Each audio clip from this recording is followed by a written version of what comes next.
Bienvenue dans une nouvelle vidéo. À partir d'aujourd'hui, on démarre les bilans de la mi-saison en MotoGP. Et oui, les pilotes sont désormais en vacances après ce Grand Prix des Pays-Bas. Ils retrouveront la Grande-Bretagne dans maintenant presque 4 semaines, un petit peu plus de 4 semaines. Du coup, on va faire un petit point équipe par équipe et on commence par Yamaha, dernière au classement des constructeurs.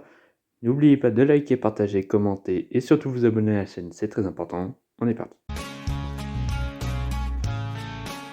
On démarre tout d'abord par un point global de l'équipe Yamaha, en tout cas pour ce début de saison. En fait, il n'y a rien à dire, juste catastrophique. Il n'y a rien qui va. En début de saison, Yamaha a placé un nouveau moteur, entre guillemets, nouveau moteur, un peu plus puissant. Alors là-dessus, ça marche un peu mieux. Il y a moins de difficultés au niveau de la puissance. Dans les lignes droites, ça va peut-être un tout petit peu mieux. Mais du coup, cette puissance moteur a fait qu'elle a perdu tous ses autres atouts, notamment en virage, etc.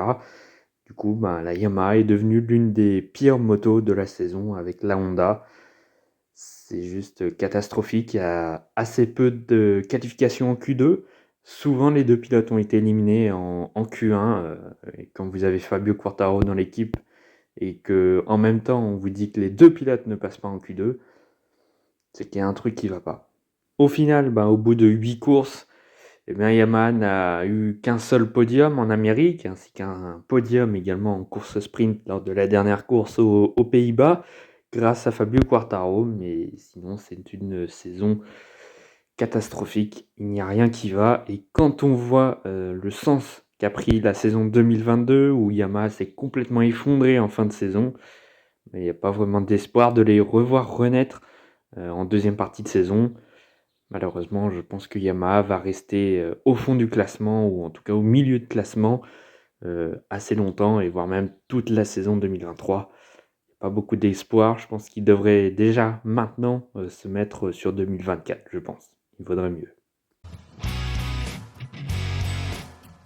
La saison va être très longue pour Fabio Quartararo. Rien n'est allé en ce début d'année, et c'est un petit peu la continuité de la fin de saison 2022, où la Yamaha n'était plus du tout performante, où Fabio Quartararo commençait à commettre beaucoup d'erreurs, où il n'était plus vraiment très performant lui non plus, à la seule différence de la fin d'année 2022, que Fabio ne fait pas trop d'erreurs. Il n'y a pas trop de chutes, il y en a quelques-unes malheureusement. Il y a eu la sprint en France, il y a eu le Grand Prix des Pays-Bas, mais à part ça, il n'y a pas eu d'autres chutes. En tout cas, je ne m'en rappelle pas vraiment. Il y a dû y avoir une chute, je crois, en sprint aussi, mais c'est tout. Mais ça reste une saison très difficile pour Fabio. Il est que 9e du championnat. Rappelez-vous qu'il y a même pas 2 ans, il était champion du monde. C'est complètement fou. Et même l'année dernière, il était encore vice-champion. En qualification, lui qui était vraiment très performant dans cet exercice, eh bien sa meilleure position sur la grille, ce n'est que 4e, il n'a jamais fait de première ligne. Et pire encore, il a été éliminé 3 fois en Q1, il est passé 4 fois par la Q1, il a été repêché en Q2 une seule fois. Donc c'est vraiment extrêmement compliqué. Et puis le défaut de cette Yamaha, c'est dès qu'elle est en milieu de peloton, c'est impossible de dépasser pour Fabio, ni pour Franco d'ailleurs. Mais pour Fabio Quartararo, c'est un enfer. Il est obligé de faire des départs de malade pour gagner 2, 3, 4 positions. Ensuite, il ne peut pas dépasser. La seule solution, c'est qu'il se fasse dépasser, malheureusement, mais il n'arrive pas à faire l'inverse. C'est extrêmement compliqué. Quand on voit que Fabio Quartararo n'est monté qu'une seule fois sur le podium en course principale, c'était à Austin, et on ne sait même pas encore comment il a fait, et une fois sur le podium à Assen lors de la dernière course en sprint, c'est vraiment catastrophique. En revanche, et c'est très certainement le seul point que je lui reproche, et là c'est pas à cause de la moto, c'est son niveau de performance face à Franco Morbidelli. Normalement, il est censé exploser son équipier. L'année dernière, c'est ce qu'il a fait. En 2021, pareil.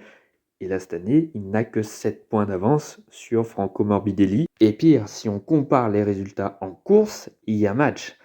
Il y a 4-4, on va dire 4-3 sans l'abandon de Fabio à Assen, mais c'est beaucoup trop proche.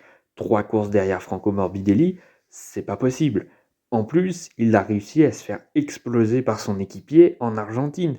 Ça, je ne comprends pas. Franco était aux avant-postes et Fabio Quartararo était coincé au fond du peloton. Ça, c'était Franco Morbidelli tout le long de la saison 2022. Et là, ils ont inversé les rôles le temps d'une course, certes.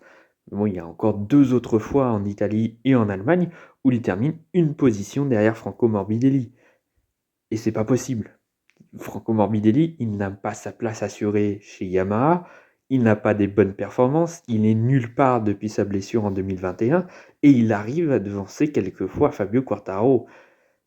Je trouve ça quand même complètement incroyable. Certes, Fabio ne se fait pas du tout à la moto, Franco Morbidelli a pas grand-chose à perdre honnêtement, mais quand même, les écarts se sont vraiment drastiquement resserrés. Et c'est un petit peu dramatique quand même si c'est sûr que la moto n'aide pas, du coup, les écarts se resserrent entre les deux. Mais bon, quand même, Fabio finit quand même plusieurs fois derrière Franco Morbidelli. Et ça, c'est pas normal. Pareil, hein, c'est extrêmement compliqué en course sprint parce que Fabio n'a marqué que 8 points. Son podium à Assen. Et puis sinon, c'est un seul petit point. Là-dessus, c'est vraiment très très compliqué. Je pense que Fabio a plus profité des chutes devant pour gratter quelques positions, plus que la performance pure. Ouais, en tout cas, c'est une saison pas du tout agréable, mais bon, il faut quelquefois passer par là. C'est la pire saison de Fabio Quartararo en MotoGP.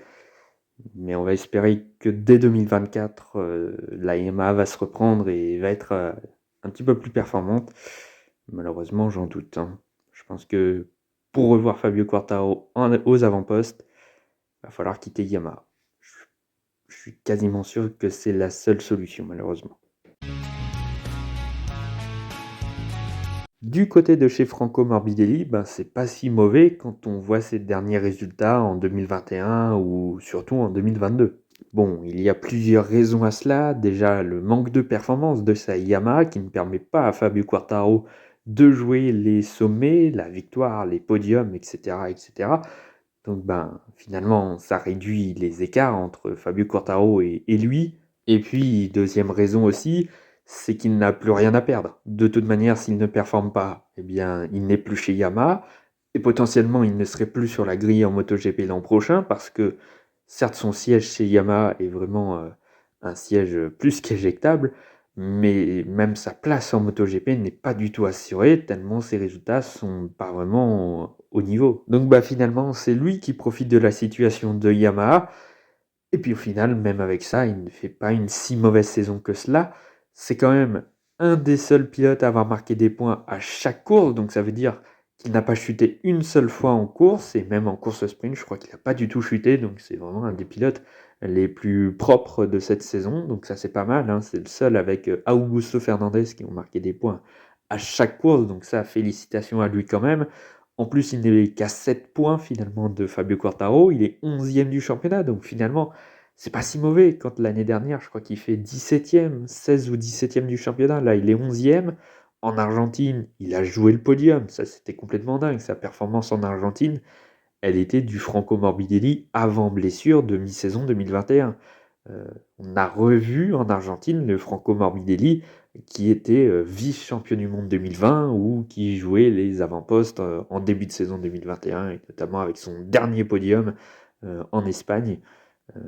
C'était un peu ce Morbidelli-là qui manquait.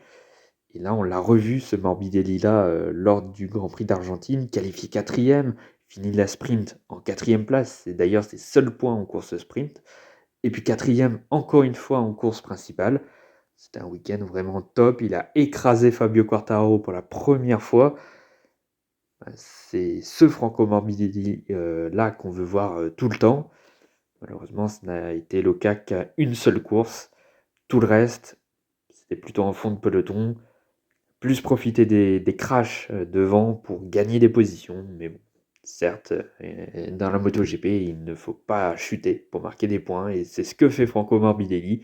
Donc là-dessus, on ne peut rien lui enlever. Toutefois, il y a quand même des points noirs sur le début de saison de Franco Morbidelli, notamment son rythme en qualification, qui est vraiment pas bon du tout. Ceci dit, il a réussi à devancer Fabio Quartararo quelques fois.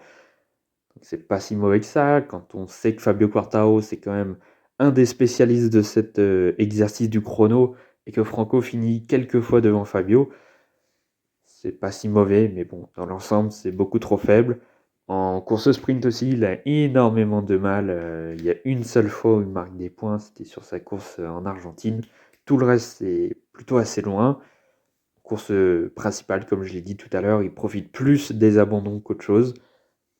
Mais on le voit un tout petit peu plus devant que l'année dernière quand même, faut pas dire le contraire. Là-dessus, il a un petit peu progressé.